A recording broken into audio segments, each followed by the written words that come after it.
Welcome to another episode of Forged Not Born. I'm here with Mike today, and we're going to talk all things bodybuilding, his journey, and how he got into bodybuilding, where he's at now, what he's doing, and yeah, just hopefully drop some truth and knowledge bombs and help some people out there. Hopefully, build a better physique, better mindset, and live a better quality of life. Basically, Definitely. I in love a that. nutshell. And I think you find this as well, like when you talk to like-minded people, it really energizes you sometimes. Because again, like we had the WNBF first timers, a couple of weeks ago, and I always find when you go to those shows, you just feel so energized. They're tiring, but they're so energizing because you meet like-minded people and who are just equally passionate about things, and it's such a good feeling. I don't know if you've ever felt the same thing. Yeah, energized is definitely, I think long term it gives you like maybe some clearer insight into what you want to do or how you want to go about doing it. Short term, yeah, you're a little bit fried because they're long days, right? Any competitor, any coach, any athlete, anyone associated with the days that have been involved or done it before will know those days can be extremely taxing. Make sure that you don't have too much on the next day after, because you're pretty cooked, like you're pretty fried. Like, for the guys that are all there doing the event, it's a very hard day. It's go. The athletes, obviously the stress going through the day, the coaches, the expectation, the friends and family for the travel, and then the athletes themselves as well. So like no one's really got an easy ride, I would say there. Everyone's got something riding on the line. So, but yeah, energized long term, hugely, Mike. Yeah, I definitely agree with that, because I come from doing 2 events with my first client, putting him on stage for the first time, and my first client going onto stage. I've done photo shoots, and this was kind of like the next step, which was great. And if you would have told me a year ago I was doing that, I'd have been like, oh, that's amazing. And now you get here, you're like, next poll, like, what's next? but yeah, so like you can definitely come off of that being like, right, I need to get this sorted, I need to get that sorted, that worked really well, that didn't work well. And you just, yeah, like you said, speaking with like-minded people, I was lucky enough that once my client was competing and he's done, and he was like, I'm going to go grab some food with my mum. She's from Poland, and she didn't speak a word of English. It was hilarious. Yeah, like trying to, yeah, very, very trying to. Communication was funny.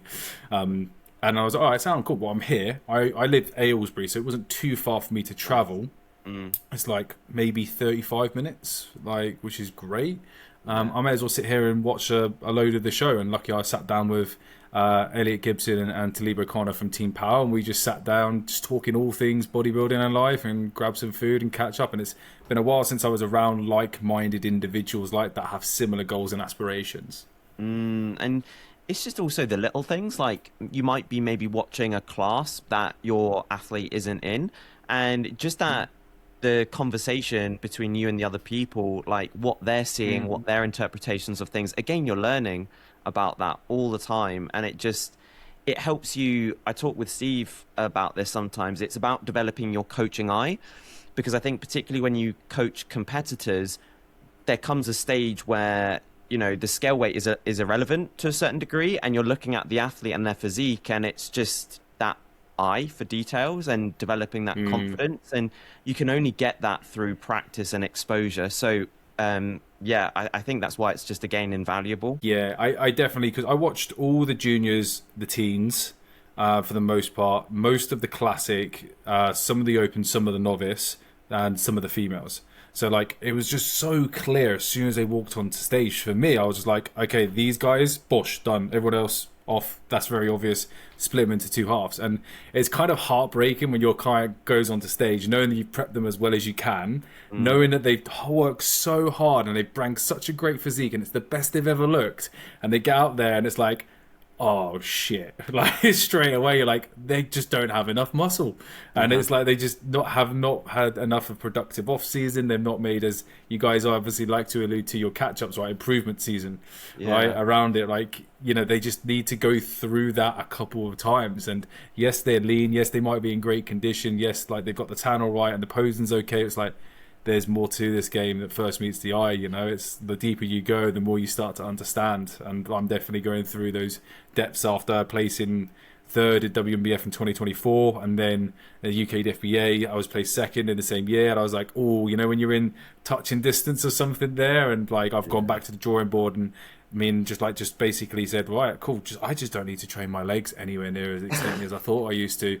Like, I would go and kill myself on a Friday at my local bodybuilding gym. I used to love it. And I was like, I don't need to do this. And I kind of miss it, like, you know, but it's a strength. I don't need like any more legs. I don't need quads. I don't need any of that. I'm like, I need more upper body. Mm. So But it's really easy to see. I think like there's two things like I wanted to touch on there. I think one, it goes back to that cliche saying where it is all about our own individual journeys, and at the end of the day we have no control who's going to show up. We could literally, like you said, we could literally be in the best shape we've ever been in of our lives, and then someone, just this absolute phenom, could just show up out of nowhere, who's just trained for a couple of months and just showed up, and they just blow everyone out the water. It just happens.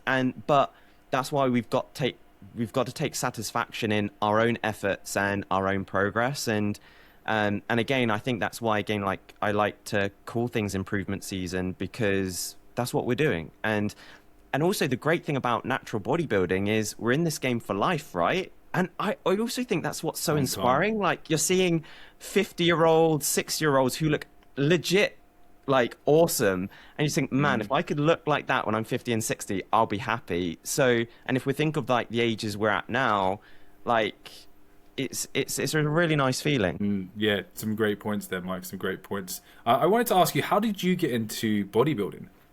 Yeah, it really kind of it's a bit of a, hopefully it's not too long of a story, but it kind of just stems back to school where I was really underconfident. I was quite a discoordinated person, so I didn't play a lot of sports, just because I didn't have the confidence in myself to kind of like, you know, join sports teams and stuff.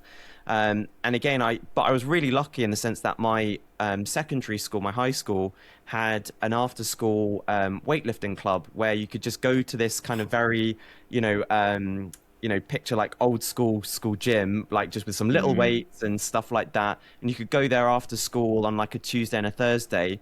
And I just noticed, again, beginner gains, like you put on a little bit of muscle. I felt more confident in myself, and that's what gave me the bug. And then I think that summer, which I was in sixth form, I joined a gym over the summer, and I literally just got the bug from that. I felt more confident, and it sounds really strange, but I didn't have very good grades at school. But I think that combination of exercise, but it giving me structure and a little bit of discipline, I think that really carried over into my academic work. And I really contributed to improving sort of my ability to do well in school. But that aside, I think ever since that time, strength training in some form has always been kind of a part of my life. It's kind of, I call it, my anchor as such, because, whatever's going on, I'm going to the gym and I'm going to train in some fashion. And Yeah, me too. yeah, and it's just such again, like I'll be in the iron game for life in some sort of way. But I competed once in 2014 in a BMBF show, and that was back in the day when first timers, you literally look like a first timer, like you have no idea what bodybuilding is. But 2016 NABBA for me, that's what I think. I'm like, oh god, I look back at the photos and I'm like, I'm just about ready for a photo shoot, let alone stage. I know, right? I'm the same thing. I look at myself and go, "Oh, Mike, what are It's you doing?" cringeworthy though, right? And that's the whole point, because it's funny to look back on that. But if you didn't do that, you wouldn't be where you are right now. Exactly. So I'm not like the first timers these days. I Mate, know. what are they feeding these juniors and teens, man? Like every year I go to, I see like some other natty teen. I'm like, he would give me a run for my money or muscle mass. How is this like just more and more popping through? And it's incredible to see as it becomes more and more popular. It's great, isn't it? Oh, it's so good. I think we can only be just inspired by it a little bit. But also, I think even though we see, again, I think this is a big part of bodybuilding where sometimes we can see someone on stage, but we don't see the journey they've been on. We don't see the struggles. And I think what brought that to mind is sometimes you can have a junior on stage, but they might be really anxious. Maybe they've got their own kind of mental struggles. And actually for us, we've been through that, and we can actually be a role model for them, even though physically we might not look as good as them, or kind of they're the same as us. Mentally, from that experience and that wisdom we can give them, it's invaluable. And also that's that common argument where, don't pick a coach just because of how they look, because because it's sometimes a coach can have so much knowledge and so much wisdom, but they might not have the best physique in the world. You know, if you look at your Cliff Wilsons and people like that, they're the best coaches in the world, but they're not necessarily the top bodybuilders. So, yeah, a bit of a tangent there, but I think there's always, again, we've got a lot to share with each other, even though our physiques might be a little bit different. Yeah, there are definitely some good points to that, because like talking to competitors or athletes or even first timers is like, hey, this is going to happen. You're probably going to feel like this. You're probably going to go through that. You're going to want to eat a house after your first show. Your rebound phase or reverse diet phase is probably, I would say, more grueling and psychologically harder than your prep at points. You might get snippets of hard in prep where you are that tired, where you are that depleted, and you got to show up and do another 30 or 40 minutes on the Stairmaster. You'll get your ass up and go for another walk. In real times, it's not really that hard. When you're constantly fighting back that psychological urge to eat because you're so out of whack, and then physiologically seeing yourself go the opposite way to where you've been fighting towards for 6 months, can be really hard to handle and test your ability to gain that long term. Because I think the best athletes in the world manage to keep that mindset in place after a show. I definitely struggled after my first time in 2016. I definitely did not handle that well. Second time I did it, I handled it a lot better. Third time I handled it even better. So there's a case of repetition and getting throughout that. But yeah, some great points, especially with Cliff, because obviously he's a phenomenal coach with a ridiculous portfolio of results. But if you look to him, I mean, he's been absolutely jacked and is jacked, right? But like, you wouldn't look at him as a phenomenal genetic freak. He's not out winning, the WMF Worlds every year. It's not that kind of thing. And I think for myself, I could probably actually relate more to Cliff than I could the people who are doing that, because I think if you're on stage, if you're on like that, if you're like the professor, right? If like you've got something there, right? I just know that, hey, I got a great set of legs and I could build the rest up and it will look better. But I can't add inches onto my clavicle. Like, it's never going to look that crazy. Like, it's not going to be freak factor. So I'll work away and it will look an impressive physique, because I want to age like a silver fox. I'm 33 right now. Yeah. And I'm going to be like, I'm just going to keep getting better and better and better. And I'll take it. And I'm only getting healthier and healthier and healthier as I get into this. I start to understand more and more and more, not only as a coach, as I educate myself, as I start to go through the clients. I've been a PT since 2016. Done a lot of gym floor work, and I've only just started to transition really online now, and really starting to understand when you go into the weeds of things, like, nutrition quality matters, sleep quality matters, stress quality matters. Like, when you get injured, there's a reason. It's not you're just weak. And that's something I've experienced in the moment. How to work around that from a mindset perspective, very important stuff.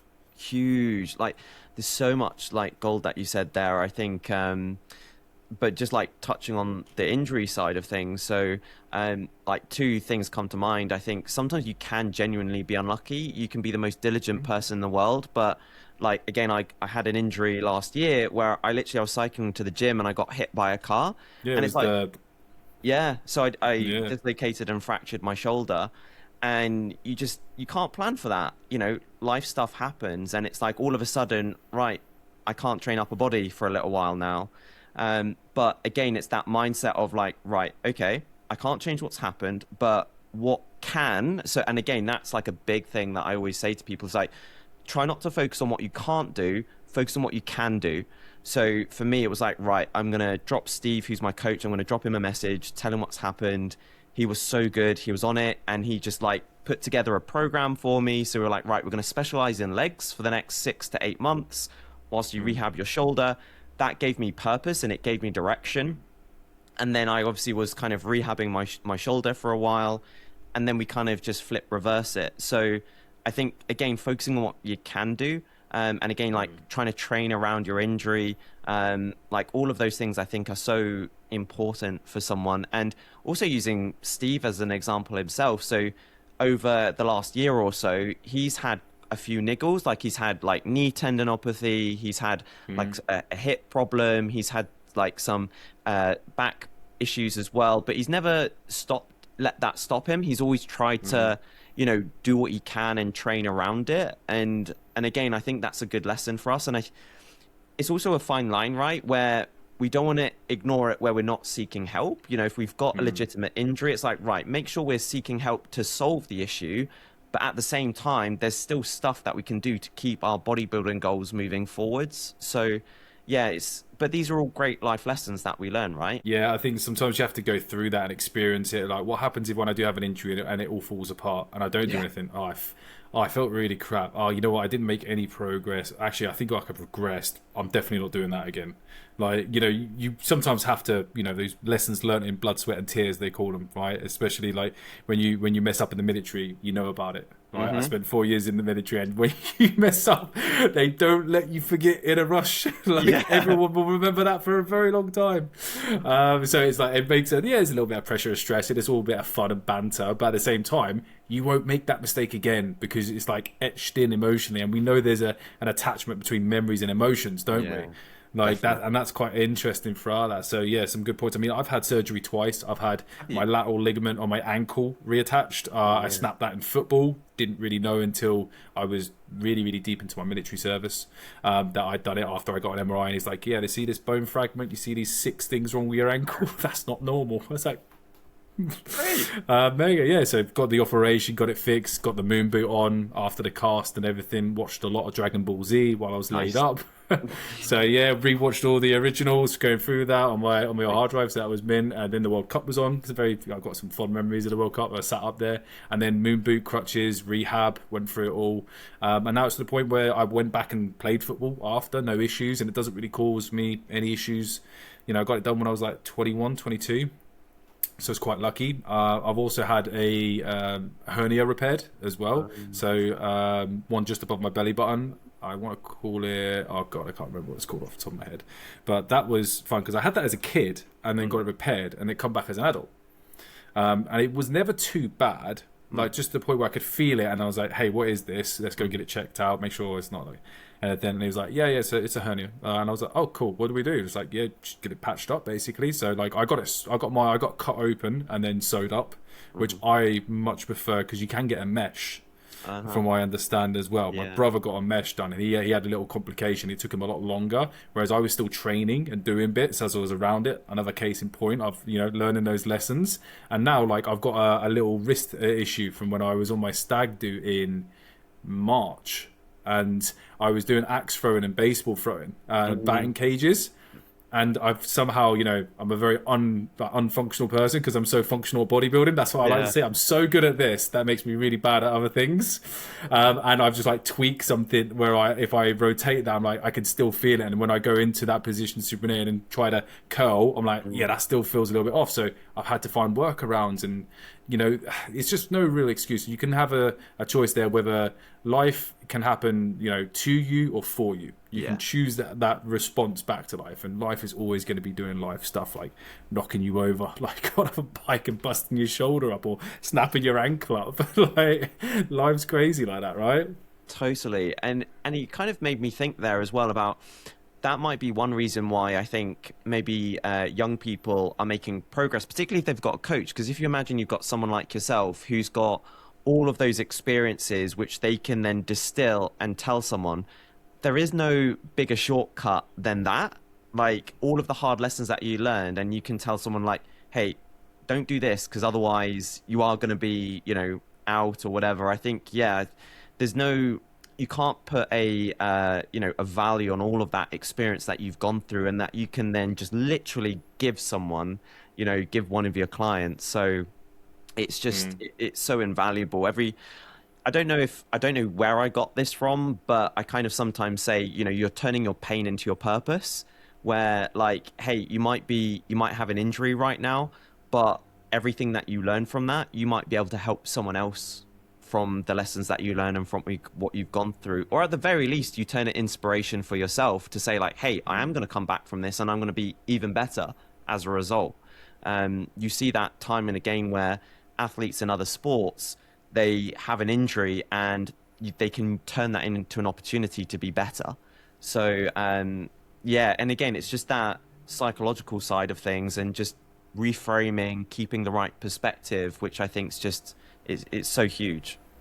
Yeah, it's like the power of perspective, and then also then like harnessing that like kind of probably a raw emotion that you would feel after an injury because it sucks. Like you don't feel great after that. going down the what if path, and it's like, well, actually, let's focus on what I can do, what I can control. And I mean, what first comes to mind is like Kobe Bryant's Achilles injury. That's what comes to mind when I think about that. And like, you think about, well, if he can do that, man, you can overcome this. Like, you can do this. Like, it's a mindset thing more than it is actually physicality, because we see people come back from all sorts of incredible like injuries and trauma and stuff. And I'm sure inside like your practice and your livelihood, you've seen some wild things, right?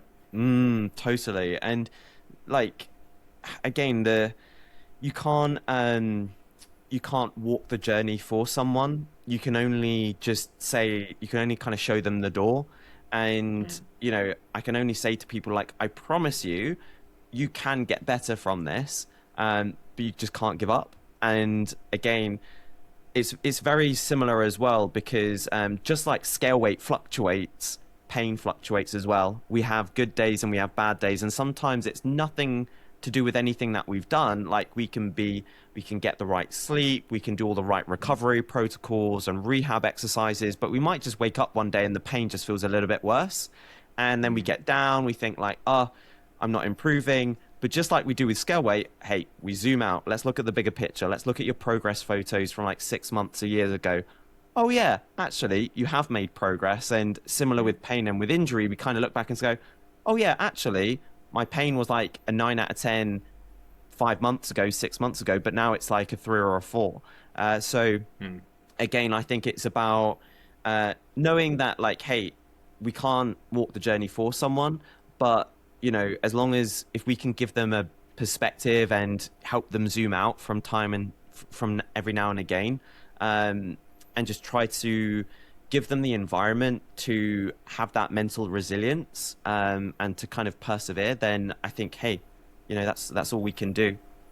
Yeah, it's like put them on the right path. I always look at coaching like a little bit more as a metaphor of like, the client is Harry Potter and we're Dumbledore. Like, we're just like kind of like guiding them in the right direction around for it. And I'm not going to steal that quote because that come from a mentor, but it really resonates. And he might have got it from somewhere else, but it's like, yeah, you're not the main character. They are. Yeah. You're here to facilitate their growth, their change. Like, you're not the star of the show. And I'm very happy with that, being from like kind of like humble background. I've been in team sports and then in the military. Like, you're very often, and this is why I struggle with social media quite a lot, is like I would much rather be the quiet, busy professional getting outstanding results with no followers and no social media, right? But now I feel like it's a part of the job that you have to do it, and you have to be on these forums and whatnot, because I would happily not be on it. I'm so the same as you. Honestly, I am, Martin. If Instagram disappeared tomorrow, I'd be totally fine. If not, it'd probably be a net benefit to my life sometimes, I'm sure. But equally, it's kind of like, hey, we've got to just accept the times that we live in, right? And accept it's just a nature of the game. Do you know what? Similar to what you just mentioned, an analogy someone told me. Actually, have you heard of Richard Collins at all? Can't say I have, actually. I'll drop you his details, but he's an Australian online coach, and he does a lot of work, and he has a lot of things with regards to mental performance. And cool. One thing that he says is that as coaches, we're like the conductor of an orchestra. We've got our back to the audience.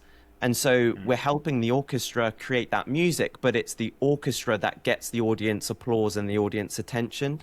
And again, we're kind of like that. We're not the ones in the spotlight. It's the orchestra, and we're just helping the orchestra be at its best. Yeah, man, I like that, man. That's quite nice, because it's almost like your back is to the spotlight. It's like you're not even concerned with this, because you're so focused on delivering the music, the result to that, and like you can just let them take the applause, stand up and show it through. Because it's at the end of the day, when they have their results, and we might put a before and after picture up, or we might go into a little bit of detail and start turning some social proof, but they're the ones living it. They get to be 20-30 kilos lighter, more confident, healthier, better jobs, relationships, energy, mood, all the rest of it. Like, they're the stars throughout that, which is cool, man. I like that. How did you get involved with the Team Revive then? Yeah, do you know what? It was really interesting, because it all started from me actually, starting as a client essentially. So I reached out to Steve to ask if he could be my coach. And when was this? So this was 2019. So it was quite a while ago, but I just remember listening to Steve's Revive Stronger podcast, and I could relate so much to Steve. And I was like, if there's anybody that I want to coach me, it's this guy, because I can see a lot of myself in him. And Where so, were you? Where were you in 2019 when you joined with Steve? Then, so what were you doing? What was going on? So kind of like to backtrack. So I competed for the first time in 2014, and then between that, I kind of took a bit of a hiatus. So at the time I was training in a powerlifting gym. So that really heavily influenced me. So I kind of went through a bit of a powerlifting phase where probably for like 4 or 5 years I was like just solely powerlifting. So which was great, you know, and I think it was a great foundation. experience. Definitely. But there was always like this little bug in like the back of my mind where I just loved training for aesthetics, and I just loved training for just, again, that visual appearance, that body composition.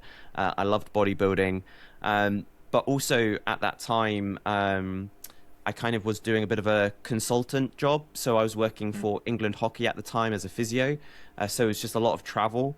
But then not long after that, I got a job at Loughborough University as a physio, working with the hockey teams there. And so I had a kind of like a stable base. And it was around that time, I was still kind of, I didn't have a clear path. So I was kind of like, I was doing a bit of strength, I was doing a bit of powerlifting, bit of strongman, bit of this, but I kind of felt a little bit lost. And then it just kind of got to a point where I was like, do you know what? I'm going to just commit to bodybuilding again. You know, lay my chips on the label, and I'm just going to try and maximize my potential as a natural bodybuilder. And again, I tend to be the type of person that on my own, I overthink things. I get a bit paralysis by analysis. So and again, it was kind of the perfect combination where I was listening to Steve on the podcast. I could relate to him. He did this great job of like talking about the evidence. So it kind of put me at ease a little bit. And I was like, do you know what? Let's do this. Let's commit to coaching, maximizing my potential. So that's kind of like how it all started. Was that your first coach? Yeah. No, technically no. So I did actually get a coach for my 2014 kind of prep, but it wasn't I wouldn't say it was like a great coaching experience, if that makes sense. I kind of like a bodybuilding prep, kind of like that was it. Yeah. Yeah, like kind of a, cookie cutter diet program, no real input, like a couple of emails, that's kind of it type thing. So it wasn't really a great experience. And I would say it didn't really feel like proper coaching to me. So I don't always kind of consider it. Yeah. So it was kind of one of those in between things. But but when I started working with Steve, also around that time, I was just thinking about how can I blend my skills as a physiotherapist with my passion for bodybuilding. And I kind of just mentioned it to Steve, and I just said like, hey, I've got these skills as a physio, if there's any way I can be of value to Revive Stronger, just let me know. And the conversation just developed, and I ended up coming on board for Revive Stronger as a consultant physiotherapist, doing online consultations. And again, just that I was doing that for like maybe a couple of years. But then I kind of started talking to Steve because I was just, very casually on the side, helping some of my friends with coaching and with programming. And I just realized how much I loved it. And I just said to Steve, do you know what? I'm enjoying this so much. How can I, is there any way that I can work towards becoming a coach for you guys? And, again, we kind of had some discussions. It started off again a little bit more casually, but then probably around 2022, again, I came on board as a online coach as well as a physio for Revive, and it's just again developed from there. So that's kind of how it all, I guess, developed from there, I would say, and I absolutely love it. I love coaching. It's awesome. What's it like being part of the team? How many people are obviously involved in this? Yeah, so there's 3 people. So there's me, Steve, and there's someone else called Ryan, who not a lot of people know about because he works his main full-time job is a software engineer in the US. So, and he just kind of, online coaching is a bit of just like a side hustle for him. So he kind of doesn't sort of push it too much. But yeah, there's just the three of us now. Awesome, awesome. Because I've seen, like he said, he's had like regular podcasts with other people as well that are kind of like in and around his network as well. So it's cool to see like when you build that out, and imagine like having like a nice little team meeting and being, because an online coach can be a very lonely place Massively. in the industry, right? So like being a part of that team, and you're seeing these kind of pop up a little bit more, especially if we take natural bodybuilding for example, right? You've got the natural physique guys, you've got like Finn and Josh and like all those guys, you know, being part of that. And you've got Team Power, you've got like obviously Adam and Ellie and Talib that are going on with that. And then, you know, so these teams is starting to become a little bit more congruent now, where you don't have to be this solo big man, like, you know, you can be part of a team, you can all help each other out, you can make it like, you know, I've seen an analogy before where you can build a bigger pie and your slice might be a little bit smaller, but you've got more pie. Like in essence, so like there's ways to like to borrow, to leverage, to move within the industry where it doesn't just have to be you. I mean, if you look at what like AJ Morrison is doing within natural bodybuilding worldwide, that's not just him anymore. You know, that's not just him and a brand, that's exploded. And obviously with the show and now the athletes and it's the app and it's all getting bigger and bigger, isn't it? Hugely. I think that's just why, again, in the world of social media, when it can be very easy to be quite cold, actually it's a great tool to build positive connections, like again between you and me, like just having that positive interaction, touching base, so that when it does come to shows, we can connect. And it might be, now that you have that positive connection, not only, you know, if there's maybe something that I'm unsure about and I ask you, or maybe it's like, maybe one of our rosters is full and a client comes to us and we can't help them ourselves, but like, hey, do you know anybody else that you'd recommend? It's like, I know a couple of people, you know. And again, it's just such a, I like the quote, a rising tide raises all ships. And I just think, you know, if we can, again, just build that positive like connection and positive kind of network, I think it really elevates everything. I know that's a bit of a Pollyannish type thing, but it's just the way I like to view the world a little bit. No, I think that's spot on, because you know, I think people forget that the word is social media. It's supposed to be social. Like, you're supposed to build networks. I just remember the early days of, like, you know, and this is showing my age here, but like I started on like Bebo and MySpace. Yeah, like back in the day, right? Yeah. Like, oh, I hope those pages are gone. Like, I hope they're still not around somewhere. And then your early Facebook, like I had to cull half my Facebook off because I was looking, I was like, oh god, I can't believe I posted that. But you when you had it as a kid, like, and you're younger, you used it like your own blog, you know, and you're like, oh yeah, I need to delete that picture. That's me out on the piss now. I can't have that still on there. I'm supposed to be a professional, like. And it's quite funny how like that's evolved, because like we still see that as a lot more social. Maybe like Instagram's moved a little bit kind of crazy, and then Facebook's like full of a lot older people, where it kind of leaves a lot of us in this middle where we don't really resonate with the youngsters on TikTok. We don't really recognize what Instagram is now, what it used to be, and like Facebook seems a little bit too far over one side. But and that's just funny, that's what when my brain goes to around some things. Whereas YouTube, I'm more invested into and liking YouTube now than I've ever done before. And again, that's probably how I originally found like Mike and yourself and then Steve and everyone else is around that. I start to find more people that are doing more serious content on there that you can learn, resonate, and get used to. But yeah, building that kind of like social arc where you're like, I know this person's a good coach, my roster's full, like, or who do you know in this area that's a good coach that you could potentially, if someone's looking for in person. I know that I've referred many people out of my time to like coaches where I don't really deal with anyone who's enhanced. So if someone comes to me straight away, and I find it hilarious if people come to me thinking I'm enhanced, I'm like, oh, thank you so much. No, I'm not. Like, you saw, like, I might be 6'4", right, but like I'm just not as big as you might think if I look on social media. Seriously, it's an illusion. Like, but I'm like, yeah, I don't deal with that. So you need to go speak to these couple people over here. Here's a couple people. Go speak to them. They'll be able to help you. And then one of the guys might message me back going, oh, thank you so much. You referred someone the other day. He's on board. He's cracking on with it. He's getting good results. Appreciate that. I was never going to be able to help that person out if their first question is asking me about enhancement. It's not my area of expertise. It's not my lane. It's not my route. So I'm like, go to somewhere else, you know. And then if someone gets as a natural bodybuilder, maybe if they want to compete for the first time and they don't want to take them on, they might go, oh, I know someone like that, and they return the favor. And again, like, you know, it doesn't have to be so competitive where you think like, you know, stealing clients and all this mishap that you hear going on in the industry. Like, there's enough for everyone. Last time I checked, we are still fighting the battle against obesity as health and fitness, and we are not winning. Exactly. And yeah, there's so many good points. Like, um, it's just, again, it kind of is like, hey, there's enough of the pie for all of us at the end of the day. And I also think the clients that do come to us where we're saying like, I'm really sorry, I can't help you, but I can recommend this.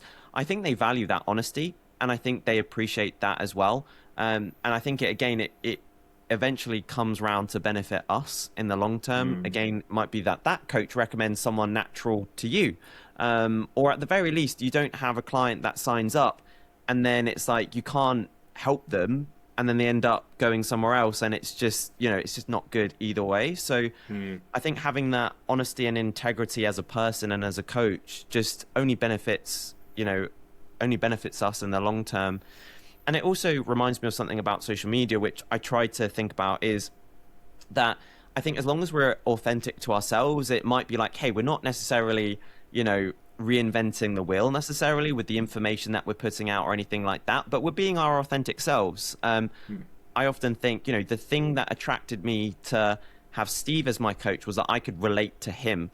And so there's going to be someone somewhere that relates to you, relates to me, and they're like, I want that guy to be my coach because I can relate to him, I can relate to his journey and what he's gone through, or I like just the way he talks about things. So it's that authenticity and relatability that ultimately, again, I think is the most important thing. Yes, honestly, Mike, some great spots. I've tried to be more and more genuinely authentic as myself and try to get more authentic content out online as myself recently, and it only ever receives a positive feedback from that. It's funny that, right? Whereas if you try to be too overly scripted, talking to the camera about the same stuff with no, like, I suppose, your flair, whatever that might be. You might be the quiet, subtle, down, like ASMR mic kind of guy, or you might be the loud, shouty guy. Like, whatever it is, it's you. And I do think it's important to try and bring that across because, yeah, especially with coaches now, they're going straight online, and some of them aren't even qualified. It's madness, you know. Like, I'm inside mentorships, I'm inside other rooms, I'm speaking to people, and I'm like, okay, like, are you qualified? Do you know what you're doing? And some people are like, no, I'm not even qualified, but they're going on as an online coach, and I'm like, what are you doing? Like, no other industry would that be acceptable to be able to do that, but it does happen. And that's, again, like, venting and building that rapport and building that relationship where that reputation has been cemented as you are someone who can be trusted, who is good at their job, and doing that. Because I love this analogy I got, again, told by another mentor, is that the base has never been so wide, but the top of the pyramid has never been so high within the coaching industry. That's what I view that as. Definitely. But it's kind of also like, don't be in a rush. Like, don't be in a rush to get experience, because it's the experience that makes the difference. Again, I think sometimes people see things on social media. They see the successful coaches who've got, the pro athletes and 100 client roster or whatever, and they're like, oh yeah, I want that. So like you said, they go and become an online coach, but they've got no experience. And it's like, hey, don't be afraid to take 5 to 10 years of just being in the trenches. There's nothing wrong with being an in-person personal trainer. You're going to get so much value just taking, Joe Blogs from, overweight to healthy. There's so much value from that. But unfortunately, that doesn't get recognition. And it also relates to being an athlete as a bodybuilder as well, because me and Steve have talked about this recently, where sometimes it can be a bit of a blessing not to be giving your pro card straight away, because if you get given your pro card straight away and maybe you're not competitive in the pro ranks, or maybe you haven't gained the experience of learning how to take defeat, and then all of a sudden you jump in the deep end and you've got some tough lessons to learn there. And it's like, hey, don't be afraid to just have a couple of seasons where you do come last or you do come third. And then like maybe kind of 10 years down the line, you do end up winning a show, you win your pro card. You're in such a better place, there, rather than having all the glory straight out the gates. Yeah, that's a great point around, because I like to analogize if you want a pro card, you have to have a pro worthy physique. Exactly. Right. So my aspiration is to have a pro worthy physique. If I never win a pro card, I don't care. I just don't like. It's yes, it's fantastic, the recognition, but you're going to post it on social media. Everyone's going to be like, well done, fantastic. It might be your best post you ever do, and you get a lot of people that you probably haven't spoken to or ever at all give you congratulations and thanks. The only people that are really going to care about that are your close friends or family anyway, that you care about the most, right? So their opinions and their people are like that. And nothing's going to change when you wake up in the morning. Exactly. So, like, Yeah. why are you doing that? Are you not doing it for the piece of cardboard and the plastic trophy? You're not doing it for that. You're doing it for the challenge, the growth, the person you become, what you achieve by doing that, the journey and the process. We love to say this in bodybuilding, but it's so true. It's the vessel in which we achieve the things we want to achieve. Yes, it's bodybuilding. Yes, it's a process. Yes, there's shows, and yes, we get judged in as competition. But as you alluded to, you could hop onto a stage with very little to no competition and get a pro card and wave that around like it's some kind of big win, and walk onto a stage the rest of them and place last and look really bad. That's going to hurt your ego. That's going to hurt hard. And if you learn those lessons early, that's fine. Because I don't know about yourself. Like when you ranked and placed throughout the years and as you competed, like what's that kind of journey been like? So for me, it was like not placing, no idea what I'd done. Then I got second, then I got third. And now when I go again, like I'll be a little bit more prepared for it. So for yourself, how have you found that journey? Yeah, so it was a bit of a weird one actually. So I competed in 2014 and came fourth in that show, but then my last season was 2023, and I competed in 5 shows, and it was just really weird That's because a lot. yeah, and they were all back to back, which wasn't very helpful for me. I know, like one weekend after the other, that was quite brutal. Back to back peaks, damn. I know it was, yeah, it was brutal. But weirdly, so my best show, I competed at the NPA Novice Championships, and in that show, I came first and won the overall for that show. So all of a sudden, it's like, oh wow, I've done really well, but also a massive pressure now because I'm like, oh, I now have to. I feel this pressure to win again or to come second. You know, everyone expects me to do well, that kind of thing. And I think the next show after that was the UK DFBA Heart of England. And I came, I think, second in that class. So again, it's pretty good.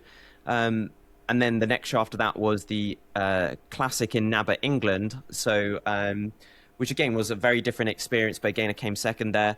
But what was interesting was like I was progressively, my physique was looking more fatigued and it was looking worse essentially.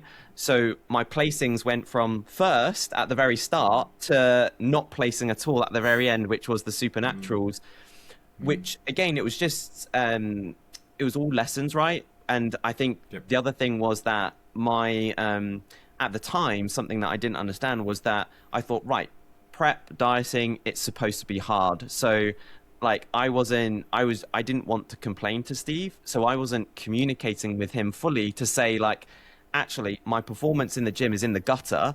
I am struggling. I'm not telling him that because I don't want to come across as the complainer. So he can't help me, and then he's just kind of seeing this tired physique in our check-ins. So that was just a great lesson for the both of us. But Great point. But equally, so that was, yeah. So it was a bit of an odd lesson for me in the sense that, you know, I actually came out doing really well and it got worse. Real mix of stuff, right? Like real mix of stuff going on. Because But I would also agree with that happened in my show as well, actually, where when I went to the UK FBA, I had this pop about me, and I was like, holy crap. When I saw the pictures, I was like, that they look real gnarly. I didn't realize how lean I actually was until like I kind of got there, and I was like, my hamstrings, my back, I could see like the veins in the mid back when I stretch apart. I was like, oh, like that was actually quite lean. Like no wonder my face was like proper in. And then when I looked at the pictures from WMBF, although it's not really like the same to compare with the same camera, all the rest of it, like I didn't buy the pictures. I wish I had, to be honest, so I could compare it properly. Then I looked at that and I was like, I don't have the same look. Like, you know, like we pushed for another, like to get a little bit leaner. And looking back on it, I'm like, I dropped from like 89 down to 88, and for a guy who's like 6'4", like that's getting pretty like lean, like as well. And I was on stage about 92, and I just think to myself now, I was like, yeah, that's when I could see the look dropped off. So I'm kind of glad, because we had planned to do the MBW International for the first year. It was out in 2024. I'm glad I didn't, because I don't think I would have liked the look. Yeah. I think there's always that temptation to do another show or to do a particular show, but ultimately we've got to do what's right for us. And sometimes it's like, hey, you've got the choice here. Either you can compete and look worse, or you can just take a break and look better in the long term. And it's a hard decision to make sometimes. Yeah, especially when you're in it, right? Because you're so skewed from what you actually look like at that time, because the emotion is running so wild, your hormones are so out of whack, like you're not really seeing yourself properly because you're shifting from like being flat to then full to then mirrors and lighting, and you never really know where you stand. And then that, when you have a second pair of eyes, that's where it really helps so much having a coach in those positions, because they can just call it.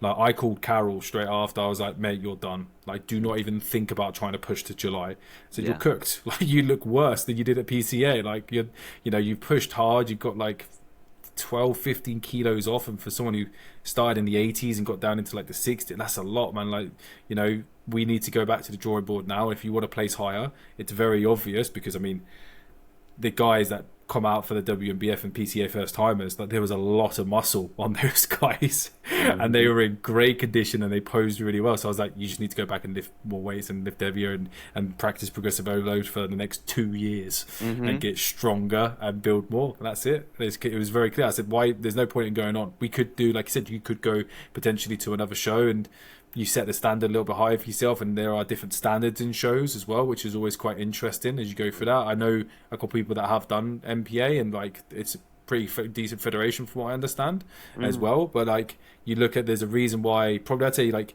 BNBF, UKDFBA, WF, and BNBF are like up there as there, because the standards are always just a little bit higher. So again, who you compare yourself to, who you're stepping on stage next to, if, and I said to him, I was like, the shows we're going to do are going to be very highly competitive. You're not Yeah. stepping out with just people that are turned up for fun, and then you're going to get first place, a handshake, and well done, and feel good about yourself. You're going to step on stage with some of the best naturals in the UK, Yeah. like that are first time as a novice. So, yeah, taking that lesson is a good one. So, what holds in the future for Mike? What's going on next? Well, so I was going to ask you this question as well. So I'm potentially Okay. looking to compete again in 2027. I don't know when you're planning to compete again. The plan is next year, mate.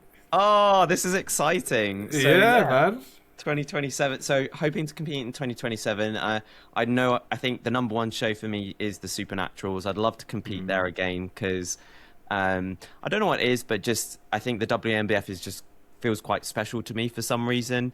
I love just that the fact that it is got one of the highest standards. It attracts the most amount of people, and I've like built up a lot of friendships and people with there. So it's just kind of a nice atmosphere. So I'm really looking forward to that, and I'd love to compete also at the NBW just because I've heard so many good things about it, and maybe just one overseas as well.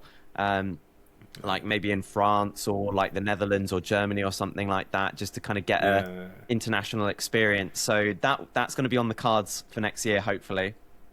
That sounds awesome, because I'm thinking we've got all the, because I was thinking like PCAs, and we get a Oh lot yeah, of international people come across to compete in the UK natural. So yeah, why we should be going across and start taking over some of their shows and placing and taking some silverware home. But yeah, definitely MBW looks great. I mean, I think of like the Austrian one. I can't remember, AMBF, I think it is. yeah. That's right. Yeah, that looks like an amazing show there, and I've actually got Ben Lloyd on next week, who did Oh, really well in cool. that show, and obviously natural Olympian, Yeah, incredible physique, really really nice guy by the looks of it. So it'd be great to chat to him about that. that'll be amazing. But yeah, so for me, it will be a case of next year, because I'm going to Texas in September, and Oh, we were just looking at timings. I got married in April, so it was like congrats. and thank you. Like, there was no chance we were doing shows this year with all that going on. So yeah, I definitely set my sights. What's found it interesting, because obviously as you go through this, first timers, then novice, because I've placed in novice,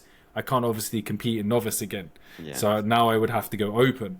Mm, And I'm like, oh, okay, like this is gonna be, because obviously going to the shows this year, seeing some of the open guys, I'm like, you better start, like your game better be locked in. Like, you can't yeah. just rock up to these shows anymore and just get it just purely based off of like you're the best that turn up. These guys are all going to be serious, just people like yourself that have been involved in it for a long time, building up muscle, and they'll be posing, they'll be well prepared, they'll be going for it. It's like it's the I say like it's not the big boy pants for the rest of them, but like it's a lot more serious when you get to that, and you tend to see the same people like in the same shows as you go across between that, because it's a little bit smaller of a class, isn't it? Yeah. And there's the standard tends to be like everyone's really, really good, and there might be maybe one guy that pips it just a little bit.